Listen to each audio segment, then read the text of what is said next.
이러다 다 죽어! 다들 탈출해야 돼!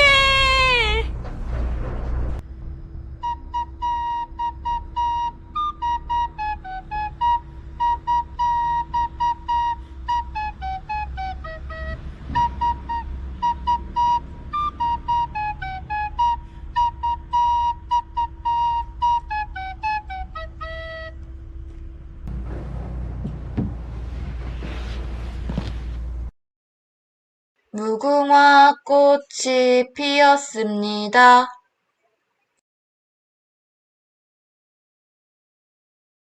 무궁화 꽃이 피었습니다. 방탈출 게임을 시작하지. 방탈출 게임에 초대되신 걸 환영합니다. 여러분 안녕하세요. 오늘 영양교육 주제는 탄수화물입니다.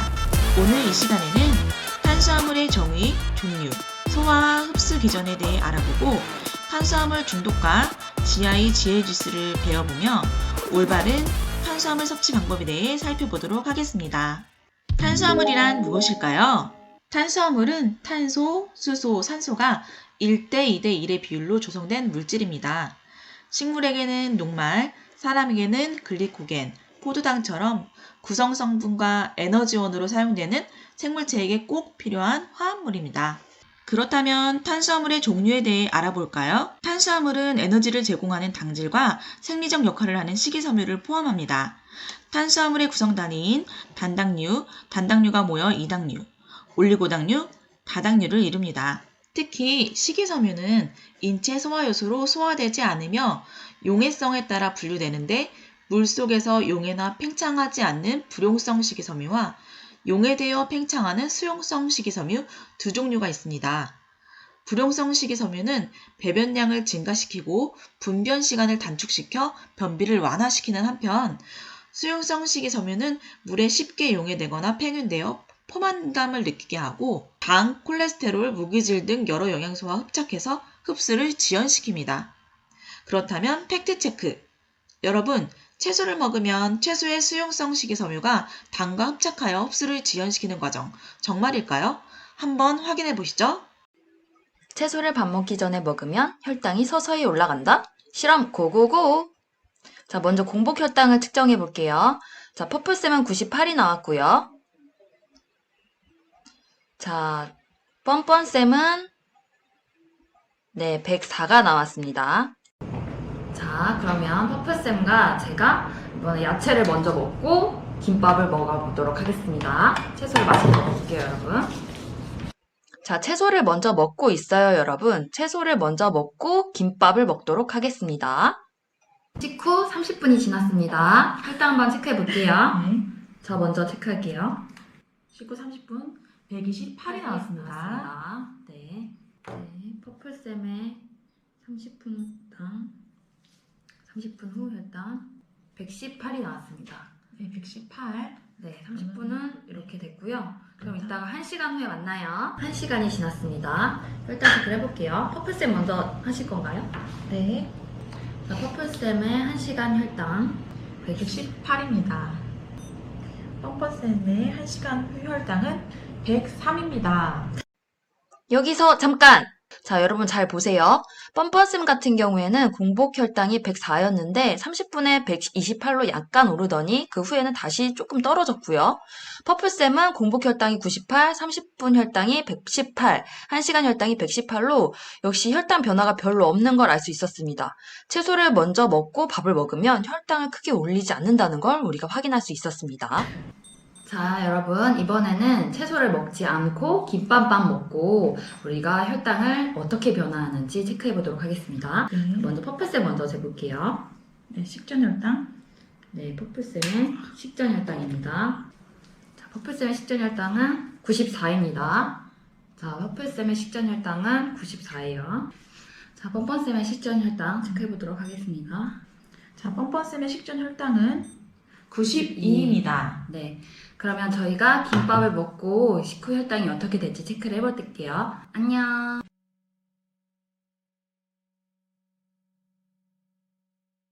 자, 여러분 30분이 지났습니다. 혈당 체크를 해보도록 할게요. 먼저 퍼플쌤 먼저 하실래요? 네. 자, 퍼플쌤의 30분 후 혈당은 137입니다, 여러분. 뻔뻔쌤의 30분 후 혈당 150이 나왔습니다. 네, 저의 뻔뻔쌤의 혈당은 150입니다.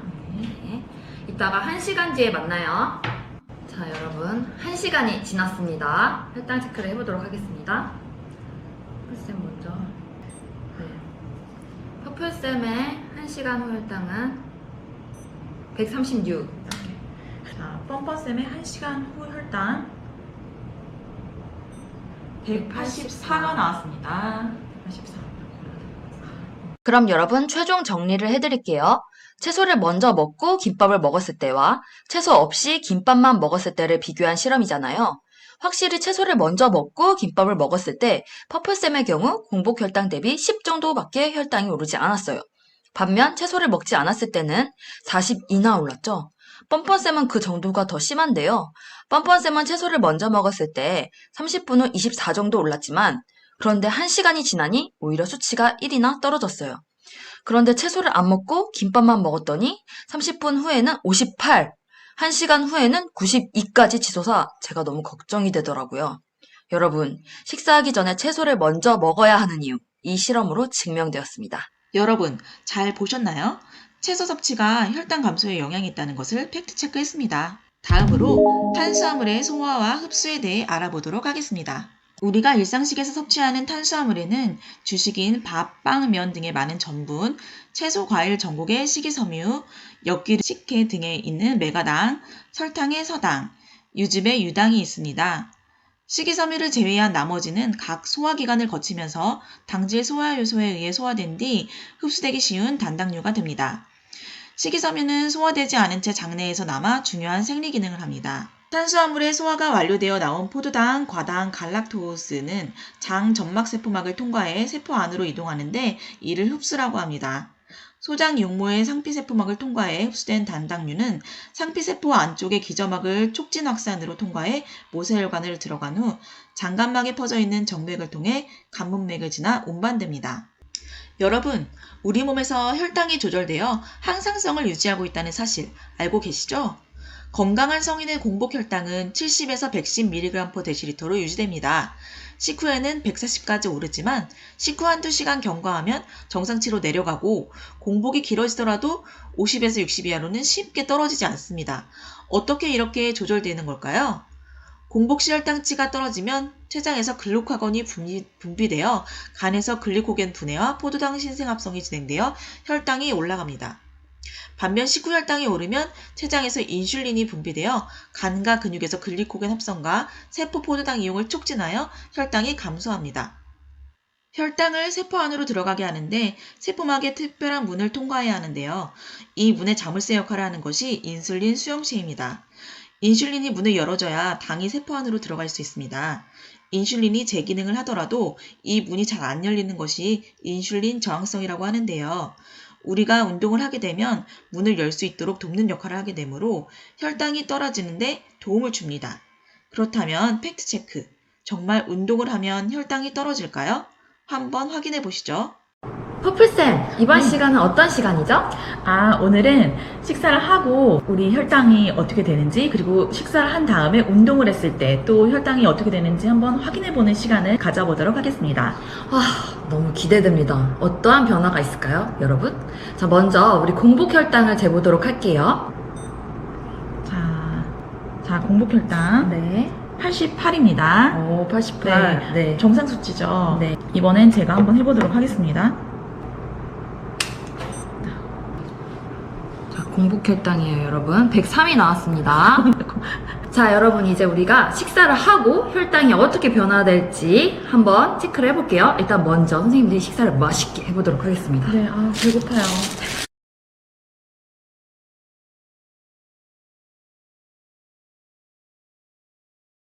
자, 여러분, 이제 밥 먹고 30분 후가 지났습니다. 네. 저희 혈당 어떻게 변했을까요? 네, 한번 체크해볼게요. 자, 얼마가 나왔을까요? 157이 나왔어요. 와우. 157. 많이 올랐다. 와, 진짜 많이 올랐다. 네. 134. 아, 134. 일단 134가 아, 나왔습니다. 네. 그러면 저의 이제 혈당이 운동하고 30분 뒤에 어떻게 변화할지 한번 변화를 측정해 보도록 하겠습니다. 뻔뻔쌤, 그럼 우리 열심히 운동해요. 네, 운동하러 떠나볼까요? 떠나볼까요? Here we go. 운동장에서 열심히 운동 고고고.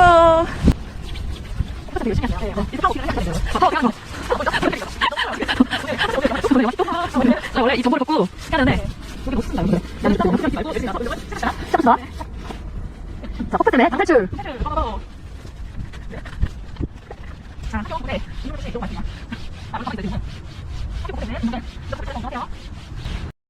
네, 30분 운동이 끝났습니다, 여러분. 자, 그러면 이번엔 혈당 체크를 해볼게요. 벌써 소독을 좀 미리 해놨어요. 어떻게 나왔을까? 너무너무 궁금합니다. 105인가요? 105로 네, 떨어졌어요. 와, 정말 대단합니다. 다음 뻔뻔쌤 한번 볼까요? 94. 와, 와. 아까 155였는데요, 네. 여러분. 지금 94예요, 여러분. 운동 후 30분이 지나니까 94로 떨어졌습니다. 자, 여러분, 그럼 이제 식사를 하기 전에 혈당이 어떨지 공복 혈당을 한번 체크해 보도록 할게요. 자, 준비됐나요? 네, 지금 됐습니다. 공복 혈당이고요. 자, 88이 나왔습니다. 네, 88 88이요. 네. 이제 퍼플셀 한번 재볼까요? 자, 어떻게 나왔을까요? 공복 혈당 102가 나왔습니다. 그러면 우리가 식사를 한 후에는 어떻게 될지 식사를 먼저 하고 오겠습니다. 자, 그러면 여러분 우리 식사를 하고 혈당 체크를 다시 해보도록 하겠습니다. 이따 만나요. 자, 뻔뻔쌤, 이제 1시간이 지났죠? 네, 우리가 식사를 하고 1시간이 지났습니다. 우리의 혈당은 어떻게 변화했을까요? 한번 체크를 해보도록 하겠습니다. 네. 네, 118이 나왔습니다. 118. 118이 나왔습니다. 네. 운동을 하지 않았습니다. 운동을 하지 않았을 때 식후 1시간 후에는 118로 변경이 되어 있었습니다. 네. 자, 그럼 뻔뻔쌤 한번 1시간 후 혈당을 체크해 보도록 할게요. 163이 나왔습니다. 아, 저는 네. 지금 1시간 동안 네. 운동을 하지 않았더니 네, 163까지 3까지 올랐네요. 네. 네. 정리해볼까요? 운동을 했을 때 뻔뻔쌤은 공복혈당 대비 식후혈당이 6 정도밖에 증가하지 않았고 퍼플쌤은 2가 증가했어요. 반면 운동을 안 했을 때는 뻔뻔쌤은 75나 증가, 퍼플쌤은 16이 증가했어요. 이러한 결과를 본다면 운동을 안 했을 때 훨씬 혈당이 증가한다는 것을 알 수 있었습니다. 여러분, 운동 꼭 해야겠죠? 와, 정말 운동이 혈당 감소에 영향이 있다는 것을 팩트체크했습니다. 탄수화물과 건강. 우리가 단 것을 먹게 되면 뇌의 보상체계가 작동하여 더 강한 단맛을 원하게 됩니다. 이렇게 과당의 섭취가 증가하게 되면 간의 중성지방 합성이 증가, 당화작용, 인슐린 저항성 증가, 염증, 스트레스 증가, 핵산 합성 증가를 통해 비만, 당뇨, 고지혈증 등 성인병을 유발하게 됩니다. 왜 이렇게 되는 건지 과당의 흡수와 대사에 대해 자세히 알아볼까요? 포도당 섭취량이 적당한 상태에서 과당을 섭취한다면 과당은 포도당으로 분해되어 전환되기보다는 속도 조절 단계인 포스포프럭토키나제 단계를 거치지 않고 바로 글리세롤과 중성지방으로 합성이 됩니다. 따라서 과량 섭취하는 것은 피하는 것이 좋겠죠? 탄수화물 중독이라는 이야기 들어보신 적 있나요? 탄수화물 중독이란 흔히 단맛 중독이라고도 하며 권장 탄수화물 양을 섭취하고도 계속적으로 허기를 느끼며 끊임없이 케이크, 도넛 등 단순당 함량이 높은 음식을 먹게 되는 증상을 말합니다. 섭취를 중단하면 마음이 불안해지고 짜증이 나는 증상이 니코틴이나 마약 등으로 인한 금단 증상과 비슷하여 중독이라는 이름이 붙여졌다고 합니다. 그러면 나는 과연 탄수화물 중독일까요? 다음 체크리스트를 한번 체크해 보도록 할게요. 첫째, 아침에 밥보다 빵을 자주 먹는다. 둘째, 오후 3, 4시쯤 되면 집중력이 떨어지고 배고픔을 느낀다. 셋째, 밥을 먹는 게 귀찮게 느껴질 때가 있다. 넷째, 주위에 항상 초콜릿이나 과자 같은 간식이 있다. 다섯 번째, 방금 밥을 먹었는데도 허기가 가시지 않는다. 여섯째, 잠들기 전에 야식을 먹지 않으면 잠이 오지 않는다. 일곱 번째, 식이요법을 3일 이상 해본 적이 없다. 여덟 번째, 단 음식은 상상만 해도 먹고 싶어진다. 9번째, 배가 부르고 속이 더부룩해도 자꾸만 먹게 된다. 10번째, 음식을 방금 먹은 후에도 만족스럽지 않다. 자, 여러분 체크리스트 점검해 보셨나요? 결과를 살펴볼게요. 3개 이상이면 탄수화물 중독 가능성이 높다고 하고요. 4개에서 6개는 탄수화물 중독 위험성이 있으며 7개 이상은 탄수화물 중독이라고 판단되어진다고 합니다. 여러분의 결과는 어떠신가요? 내가 탄수화물 중독이라고요? 방법이 있습니다. 지금부터 건강하고 올바른 식습관으로 바꿔보면 됩니다. 탄수화물 올바로 섭취하는 방법 첫 단계, GI와 GL 지수 낮은 식품을 선택하는 것입니다. 먼저 GI 지수에 대해 알아볼게요. GI 지수란 글리세믹 인덱스의 약자로 혈당 지수 또는 당 지수라고 불립니다. 음식을 섭취한 뒤 얼마나 빨리 혈당을 높이는지를 숫자로 나타낸 지수로 당 지수가 높은 식품일수록 혈당 상승 속도가 높아 고혈당을 유발하고 인슐린을 과잉 분비하게 되어 공복감을 느끼게 됩니다. 그러면 또 단 것을 찾게 되겠죠? 그래프에서 보는 것과 같이 칩, 비스킷, 케이크 등은 혈당이 빨리 높아졌다가 내려가고 채소, 과일 등은 혈당이 천천히 높아졌다가 내려가는 것을 볼 수 있습니다. 하지만 혈당 지수는 실제로 음식물을 섭취했을 때 올라가는 혈당이 아닌 음식물 속의 탄수화물을 실험에 의해서 정리해 놓은 수치라는 것에 함정이 있습니다. 이러한 문제점을 인지하고 GL 지수, 혈당 부하 지수라는 것을 발표하게 됩니다. 수박도 혈당 지수 72인 과일로 당뇨에 좋지 않은 과일이라 알려져 있지만 혈당 부하 지수는 4라는 것을 확인할 수 있습니다. 식품의 일회 섭취량뿐 아니라 조리 방법에 따라서도 지수가 달라질 수 있습니다. 고구마의 경우 55 정도의 GI 지수를 가지지만 30분 이상 삶을 경우 GI 지수가 8가량 낮아지고 에어프라이기나 굽게 될 경우 80까지 올라갈 수 있다고 하니 놀랍지 않나요? 나머지 식품들의 비교표도 참고해주세요. 이제 GI와 GL이 낮은 식품, 어떤 것인지 잘 아시겠죠? 그렇다면 GL 지수 낮은 식품 고르는 법은 알겠는데 적정량을 얼마나 섭취해야 할지 모르겠다고요? 일일 총 당류 섭취량은 50에서 100g 이하라고 하는데요. 우리가 오늘 하루 콜라와 음료수를 먹었다고 한다면 벌써 50g이 훌쩍 넘어버립니다. 이렇게 마신 콜라 한 잔의 칼로리를 운동으로 소비하려면 걷기 41분, 자전거 타기 35분, 축구 26분으로 소비할 수 있다고 합니다. 자, 여러분 탄수화물을 올바로 섭취하는 방법에 대해서 알아보도록 할게요. 첫 번째는 GI, GL 지수가 낮은 식품을 고르는 것입니다. 혈당 지수가 높은 흰쌀, 감자, 식빵보다는 혈당 지수가 낮은 통밀빵, 콩, 현미, 채소, 과일, 견과류를 선택합니다. 두 번째는 건강 간식을 먹는 습관을 갖자입니다. 습관적으로 먹던 과자, 초콜릿 등 간식은 될 수 있는 한 줄이는 게 좋습니다. 공복감이 심할 때는 견과류나 제철 과일, 신선한 채소류를 먹는 것이 좋습니다. 세 번째는 음료수나 주스보다는 생과일을 섭취합니다. 과일을 주스로 가공했을 경우는 당을 추가하는 경우가 많고 갈아서 섭취하면 섬유소가 파괴되어서 혈당을 더 빨리 올리게 되므로 가급적 생과일로 섭취를 합니다. 그렇다면 팩트체크. 정말 생과일 바나나 우유와 시판 바나나 우유와 혈당 변화 차이가 있을까요? 한번 확인해 보시죠. 자, 여러분 이번에는 생과일인 바나나를 이용한 우유를 만들어서 먹어보고 그 후에 혈당은 어떻게 변화하는지 비교해 보도록 하겠습니다. 먼저 식전 혈당부터 체크해 볼게요. 자, 퍼플쌤의 식전 혈당은 116입니다. 식전 혈당인데 많이 식전 혈당인데? 그러면 뻔뻔쌤이 한번 또 혈당을 체크해 보도록 하겠습니다. 105가 나왔습니다. 뻔뻔쌤의 식전 혈당은 105가 나왔습니다. 우리 바나나 우유를 직접 만들어 보겠습니다. 자, 바나나는 퍼플쌤하고 저 둘이서 먹을 거니까 100g을 넣도록 할게요. 네. 그러면 퍼플쌤, 우리 우유는 몇 g을 넣어야 되죠? 네, 저희가 바나나는 1인 1회 분량이 50g이잖아요. 그리고 저는 240g을 총 먹어야 되니까 우유는 190ml를 넣어야 됩니다. 그래서 저희 뻔뻔쌤 것까지 2인분을 만들어야 되기 때문에 총 우유를 380ml 넣어드리도록 하겠습니다.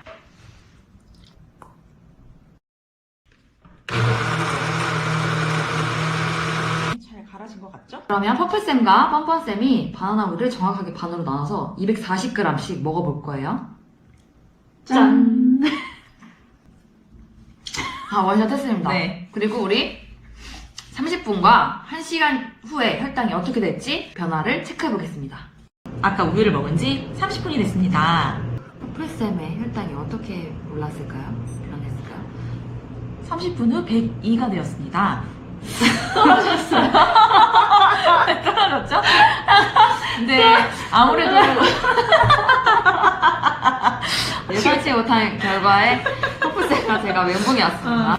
그다음에 뻔뻔쌤의 30분 후 혈당을 체크해 보도록 하겠습니다. 저는 올랐습니다, 33. 네. 네. 저는 133으로 네. 올랐어요. 여러분 다이어트 하고 싶으시거나 당뇨가 걱정되시는 분들은, 건강이 걱정되시는 분들은 진짜 바나나를 갈아서 우유를 드셔보세요. 네. 그런데 진짜 포만감도 든든하지 않아요? 있고 근데 맛도 있었어요. 네. 맛도 있고 배도 부르고 포만감도 있고.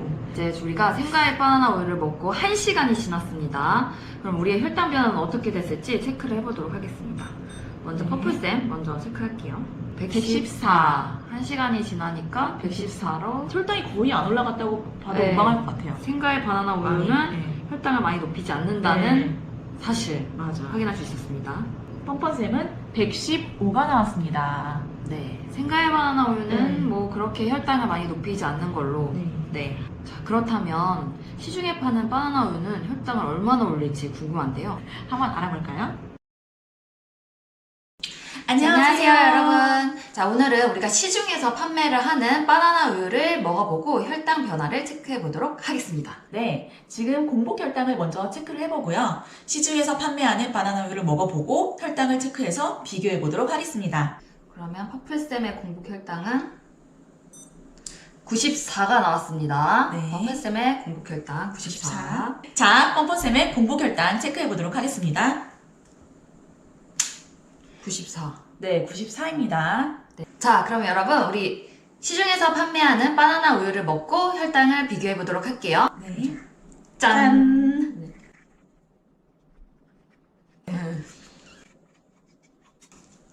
30분 후 혈당을 체크해 보도록 하겠습니다. 네. 네. 자, 퍼플쌤의 바나나 우유를 먹고 30분 후 혈당 123. 123이 나왔습니다. 네. 자, 뻔뻔쌤의 30분 후 혈당은 122 나왔습니다. 네, 아. 꽤 많이 올랐는데요. 네, 많이 올랐어요. 네, 그러면 우리 1시간 후에는 어떻게 변화했을지 체크를 해보도록 하겠습니다. 이따 만나요. 퍼플쌤부터 재보도록 하겠습니다. 네. 네, 퍼플쌤의 혈당은 102. 1시간 뒤에는 그래도 조금 떨어지긴 네, 하네요. 네, 102로 102. 떨어졌습니다. 네. 자, 뻔뻔쌤의 혈당 체크를 해보도록 하겠습니다. 뻔뻔쌤의 혈당은 133이 나왔습니다. 네. 저는 점점 오르는 것 같아요. 네, 점점 오르나 봐요. 정리해 볼게요. 생과일 바나나 우유를 먹었을 때 퍼플쌤의 경우 30분 후 혈당이 14 정도 오히려 떨어졌어요. 1시간 후에는 조금 오르긴 했지만 그래도 식전 혈당보다도 낮게 측정이 되었습니다. 반면 시중 바나나 우유는 30분 후에 29가 증가했고 1시간 후에는 혈당이 떨어지긴 했지만 공복 혈당보다는 여전히 높게 측정된 거 볼 수 있었습니다. 뻔뻔쌤의 경우는 생과일 우유를 먹었을 때 30분 후 혈당이 28 상승했지만 1시간 후에는 혈당이 떨어져서 결국 식후 혈당 대비 10 정도밖에 오르지 않았어요. 반면 시중 바나나 우유는 30분 후 26이 오르더니 계속 올라서 1시간 후에는 공복 혈당 대비 40이나 오른 것을 볼 수 있었습니다. 확실히 생과일로 직접 갈아서 만든 바나나 우유가 혈당을 덜 올린다는 것이 실험을 통해 나타났습니다. 와, 팩트체크 결과 잘 봤습니다, 여러분. 생과일로 섭취하자. 기억하세요. 네 번째는 균형 잡힌 음식을 골고루 천천히 식사하고 운동하는 식습관입니다. 탄수화물의 양을 줄여서 식사하면 단백질과 식이섬유 섭취 비중이 늘어나 더 건강합니다. 또한 음식을 천천히 먹으면 포만감을 느끼기 쉬워 과식을 방지하는 효과가 있겠죠. 그러면 학습한 내용을 정리해 보겠습니다. 단맛을 자꾸 먹게 되는 탄수화물 중독에서 벗어나기 위해 식이섬유가 풍부한 채소를 섭취하고 혈당 지수와 혈당 부하 지수가 낮은 식품을 선택하여 올바른 탄수화물 섭취 습관을 길러보도록 해요. 자, 마지막 당탈출 게임으로 마무리하겠습니다. 여러분의 탈출을 응원합니다. 그럼 여러분 다음 이 시간에 만나요. 안녕!